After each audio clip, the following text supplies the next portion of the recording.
Hello everyone, I'm Ankit and you're watching StudyIQ English. In our today's video we'll talk about why our countries like Iran on one hand and US and Israel on another, are at war with each other. Now, at the dawn of 28th of February, the explosions were heard around many different regions across Tehran district and they were very close to the offices of the Supreme Leader Ayatollah Ali Khamenei. Now it was the Israel who dealt the first blow in an active cooperation with us. And now Israel has declared a state of emergency and they have braced themselves for retaliation from the Iranian side. Now it was US who has provided logistical and material support to Israel. And this is declared as a preemptive strike on Iran. Now in our today's video we'll divide the discussions into multiple house. First we'll discuss what is the trigger point for this war and were there any efforts made in order to cool down the tensions. So we'll also try to understand what were the demands of both of the sides in order to not fight the war and why this did not materialize. Similarly, we'll also try to understand whenever any country goes to war, it has certain kind of objectives in mind. So what are the war objectives for Iran and us for that matter? And we'll also try to understand what will be the consequence of this war not on just this region, but across the world economy and for that matter India also. So we'll try to divide our discussion into multiple different segments. Let us start with the first segment, but before that if you want to download the notes you should because these are important from an exam's perspective. You can go to this particular Telegram channel called as ATS Live and download them. And while you're at it, please do not forget to subscribe to the channel also. So let us first understand what is the reason for the conflict between Iran and us, and the reason is Iran's nuclear program. Now for a long period of time it was US who did not wanted the Iran to have a nuclear program and to force Iran in order to back down. US imposed what is called as a maximum pressure policy. Under maximum pressure policy, US imposed severe economic sanctions on Iran in order to cripple its economy so that Iran does not have any option but to come to a negotiating table. Now on other hand, Iran has maintained that it is always open to the negotiation, but provided it is the US who should lift the sanctions first.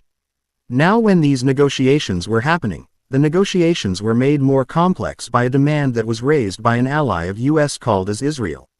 Now, Israel was of the opinion that while you're signing a nuclear deal with Iran, or why don't you force Iran also to limit the range of its ballistic missiles? Now, Iran considers this demand of Israel as a red line. So Iran did not agree to this demand. Okay, so what did we understand? The trigger point for this conflict is Iran's nuclear program. It is not that US earlier has not tried to curb the Iran's nuclear program.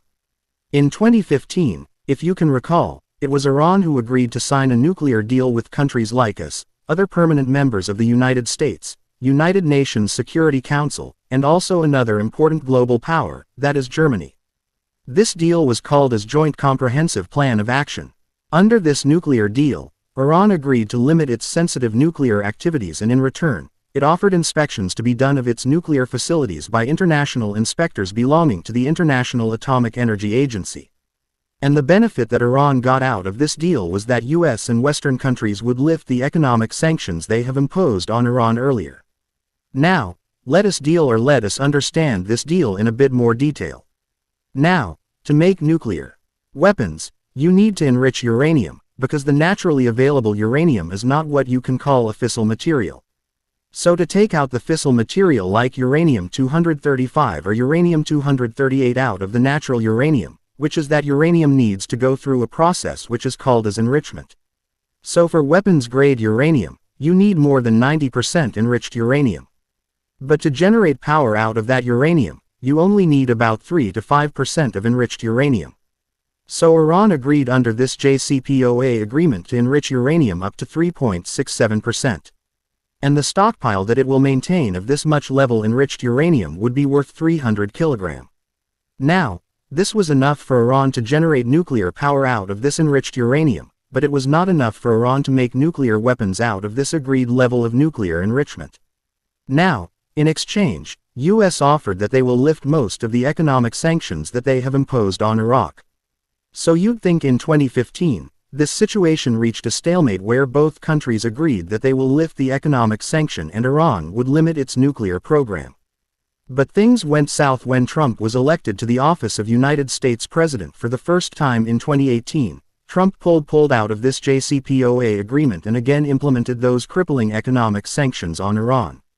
And to your surprise, even after the successor of Trump, who was Joe Biden, when he became the president, he did not lift those economic sanctions. So the relations between Iran and Assad because of the decision of us to pull out of this agreement which all the major powers and Iran signed in the first place. Now, to create pressures on what you can call us, what Iran did, that it started to enrich more and more uranium, it started to increase the level of enrichment and it also increased the amount of enriched uranium that it stored. Now it was IAEA which in May 2025 reported that Iran had stockpiled more than 400 kilograms of highly enriched uranium. What do I mean by highly enriched uranium? This is enriched uranium worth 60%. Now at 60% enriched uranium you need to understand Iran was much closer to a weapons-grade uranium which requires over 90% of enrichment than it was before when it had signed JCPOA because it only agreed Iran to let enrich uranium up to 3.67%. So no non-nuclear weapon state presently is known to keep such highly enriched uranium. And why did Iran did that? Iran did in order to pressurize us in order to become the part of JCPOA. Now this was when the situation between US and Iran went very south. Now it was not that both of the countries did not wanted to discuss this matter diplomatically. Both of these countries had multiple rounds of talk and in these multiple rounds of talk US wanted Iran to abandon all its aspects of its nuclear program and also agree that it will not build nuclear weapons, it will not enrich any uranium at all. Forget about that 3.67% enrichment. Also Iran will not be allowed to do that. And Iran, in case if it possesses any enriched uranium, it should have hand over those enriched uranium and will not produce any more in the future. So this was an absolute demand from the US side that Iran should agree to not continue nuclear weapon program at all and it should give up any enriched uranium that it has in its stockpile. Now on the other hand, it was Iran who argued that its nuclear program was civilian in nature. Iran, like us, was a signatory to the Nuclear Non-Proliferation Treaty which gives any signatory of NPT the right to use the nuclear power for its peaceful purposes. Peaceful purposes means health, power generation, etc. So Iran felt that it is its inherent right to generate nuclear power which has become non-negotiable. And it was US which was denying them this very right in the first place by signing this crippling deal. So that is why this situation reached a stalemate. Both of these countries had very entrenched position on the negotiation and that is why these negotiations did not lead to the cooling down of tensions. And as a result, what we see, the declaration of war has happened. So now that the declaration of war has happened, let us understand what is the objective or what is the end result. Countries like US and Israel want in the first place US priority, which has been highlighted multiple times by its President Donald Trump, is that they want a regime change in Iran. Now Iran's leadership on one hand, which is led by Supreme Leader Ayatollah Ali Khamenei, has been repressive. There is no doubt about that. They have multiple times they have crushed the protest. They have tried to curb down the dissent, and many Iranians themselves have risked their lives in order to protest against the regime. But you need to understand howsoever brutal the Iranians' regime, it is a matter between Iranian people and the Iranian government. Any external actor like us, like Israel, they do not have any moral right to create an attack on a sovereign country. So this first war objective is actually an objective by us which inherently is wrong morally. Similarly, what you need to understand, the second objective that US wants to achieve out of this war is for Iran to give up its nuclear program. And US has argued that if nuclear weapons would come in hands of Iran, it would make the region of Middle East, which is already very unstable, more unstable. So it will create a destabilizing impact on the region of Middle East. Now you need to understand, for that matter, even this argument of Western countries are morally wrong. Why it is morally wrong? Because nuclear weapons are catastrophic. There is no doubt about that. But they are catastrophic everywhere, right? It is US and Israel who already have a nuclear weapon. So why Iran is making a nuclear weapon? Because it wants to establish a deterrence in the region. So deterrence cannot be a privilege of a few countries. Deterrence should be achieved if it is to be achieved at all. And every country has a moral right to achieve the deterrence. So what we understand from this objective that in reality only some states would want to possess this ultimate weapon of nuclear weapons. And other countries like Iran, may be bombed in order to prevent them from becoming a nuclear weapon state. So these are the two objectives which we have established as a morally wrong objective. Now let us understand what would be the consequence of this war. First cost or first consequence of any war is the human cost. Now escalation, whenever it has happened from the Israeli and the American side, and the retaliation to this escalation is inevitable. And as we have seen by the time I was recording this video, the Iran for that matter has attacked places like Abu Dhabi, it has attacked places like Bahrain and Kuwait, which is targeting multiple US bases. Now, civilian casualties in this case is almost inevitable. And you need to understand, it is Iran who possesses one of the largest regional arsenals of drones as well as of missiles. And it has demonstrated its capacity in the past by launching hundreds of projectiles in the direction of Israel now. Or so for that matter, you need to understand US has many important bases in the region, including its largest base in Kuwait, in Qatar, which is known as Al Udeid base. Now Israel for that matter, and Iran can also use its proxy in order to continue this war. So for that matter, Hezbollah and other regional militias could be activated, and this could transform this regional conflict into a full-fledged world war. Right, so this is the first cause, that is the human cause cost. Second, cost is obviously geography and economy. And this is where the location of Iran becomes very important. Because Iran is located north of what is an important region called as Strait of Hormuz. Now Strait of Hormuz is very important as far as global trade in fossil fuels is concerned. And it is very close to the region where the conflict is happening.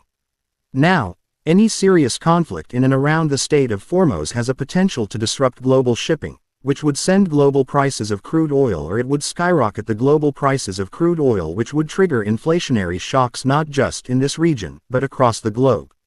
Now when energy prices, like the prices of crude oil, rise, it leads to increase in transportation cost and ultimately creates inflation everywhere. To deal with this inflation, central banks across the world would increase the interest rate, and this would put a negative pressure on the global economic growth. So there is a chance if this war prolongs, there would be a risk of recession globally. Now the next consequence is for India. You need to understand India as a net importer of crude oil. So much so that last year India imported as much as 88% of its crude oil requirement. India, being world's third largest oil consumer, relies on key markets of Middle East to source its crude oil, 40% of India's total crude oil. You need to understand they come from where they come from, straight or foremost. And if this war continues, first of all, the prices of crude oil will rise, which will lead to what is called as imported inflation in India. Similarly, what you need to understand, whenever the price of crude oil rises by $1, it increases India's import bill annually by how much? By $2 billion. So this will create a negative impact on India's current account deficit, it will enlarge. When India's current account deficit would enlarge, its import costs will increase, and this would put a downward pressure on Indian rupee, which means Indian rupee would depreciate. Now, another consequence is how long this war would continue. Now, to fight this war, there are multiple ways to fight this war. One common and the more conventional way to find a fighter war is to send your army into the country. That is called as boots on ground strategy. Now, on US's part, this strategy is highly unlikely to happen because first of all, this kind of intervention directly in form of sending military creates risks of your military's death. And this is unacceptable to the core vote bank who gives vote to the Republican Party as well as Donald Trump called as Make America Great Again voter base. So this is not likely to happen. So what is going to happen is a small-scale, very predicted attack on important infrastructure in the region, especially by doing bombardment to deal with or to threaten the regime and its sanctity. Now this regime, first of all the regime which is led by Ayatollah Ali Khamenei, has been already weakened because of decades-long economic sanctions that have been imposed by the West. And many Western countries think that bombing is an end result, that it would cripple the regime and it would lead to establishment of a new democratic regime.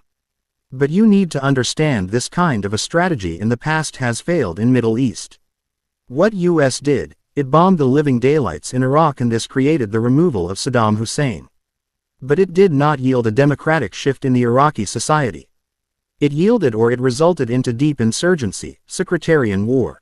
And it led to years of instability. And same thing even continued in Syria. Syria, which was already under civil war, external bombardment, fragmented the situation rather than solving it. And in both these countries, because of the consequences of a long conflict, it led to emergence of an even radical organization known as ISIS.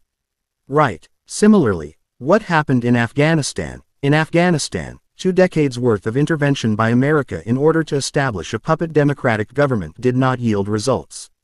And ultimately, when US withdrew from Afghanistan, who came back into power? It was Taliban who came into power. So what does history tell us? History tells us that pure bombardment done in any country without any active boots-on-ground strategy results into instability. And this instability might also happen in Iran because US is not learning from the history. Similarly, what you have to understand that the regime which is currently in place in Iran is a regime which depends on authoritarianism. And this Iran's nuclear and missile facilities have been dispersed and it has been hardened because many of these facilities are remained meters underground. Now, even if US does aerial bombardment in Iran, it might partially damage and it may delay even the end result of the Iranian nuclear program. But if there is also a chance, there is a chance that it can accelerate the nuclear program of Iran in order to establish the deterrence between the parties. Now, historical precedents or historical understanding, it suggests us that any external attack, it basically does not threaten the hardline regime. It strengthens the hardline regime because whenever any conflict happens, it allows the hardline regime to consolidate the nationalist sentiment. And this is where more of the moderate vices or more of the moderate opinions in the society are curbed. So this is what is more likely to happen because of this instability which the America and Israelis are the result for. Now, before we move into the question which might be asked in the UPSC exam, there is a very important announcement. Right now we are starting with the Holy Sale. In this Holy Sale you are going to get discounts on all the courses. Please understand, for 2027 and 2028, if you're really serious about your UPSC attempt, you should consider taking admissions enough foundation batches. And in Holy you'll get up to 55% off. So this is flat 55% off, which is offered only during the Holy. So please utilize this opportunity. Get the admission at the earliest possible date. And this is the kind of question that can be asked in the exam. Consider the following countries. Which one of these countries share a direct coastline with the state of Foremost? We have already covered state of Foremost. I even showed you the map so you can go and refer to the map and let me know the correct answers in the comment section. Okay. Also, what do you feel about this war? Is US and Israel morally justified to attack a sovereign country? And is this a morally justified option in order to deny Iran from getting a nuclear weapon? Please do let me know your opinion in the comment section. I am waiting for it. And to download the notes, you can go to this particular Telegram channel which is called as ATS Live. Okay, so this is all from my side for today. Please have a very good day. We'll see each other again quite soon.